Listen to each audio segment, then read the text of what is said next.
হাসিনা সরকারের পতনের পর থেকেই বাংলাদেশে উত্তরোত্তর বাড়ছে ভারত বিদ্বেষ। সম্প্রতি এই আবহে 4 দিনের মধ্যেই কলকাতা দখলের হুঁশিয়ারি দিয়েছিলেন বাংলাদেশের এক প্রাক্তন সেনাকর্তা। তার ওই দাবি নিয়ে সামাজিক মাধ্যমে ভেসে গিয়েছিল মিমের বন্যা। কারণ সামরিক দিক থেকে ভারত যে বাংলাদেশের থেকে বহু গুণে গিয়ে একথা সকলেরই জানা।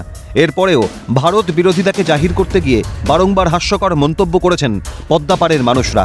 আর এবার ওয়াজ মাহফিলে কমেডি বাংলাদেশি ধর্মগুরু তাঁর দাবি, আপনি যখন জালিমের বিরুদ্ধে লড়াই শুরু করেন তখন নরেন্দ্র মোদী সেনাবাহিনী আপনার বিরুদ্ধে দাঁড়াতেই পারবে না।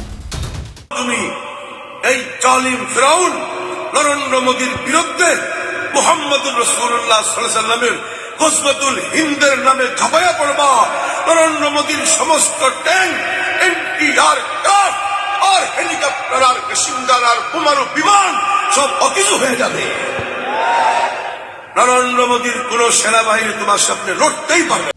তবে এবারই প্রথম নয়, এর আগে একাধিকবার এ ধরনের আজব দাবি শোনা গিয়েছিল বাংলাদেশি নেতাদের গলায়। কিছুদিন আগেই লুঙ্গির হাওয়ায় দিল্লি কাঁপানোর দাবি করেছিলেন বিএনপি নেতা হাবিব উন নবী খান সোহেল।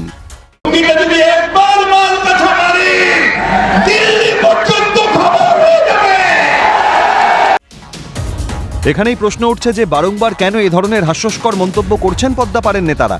ভারতকে নিয়ে কি আতঙ্কে রয়েছে বাংলাদেশ? সেজন্যই কি ধারাবাহিকভাবে এ ধরনের আজব দাবি করা হচ্ছে? প্রশ্ন আন্তর্জাতিক মহলের।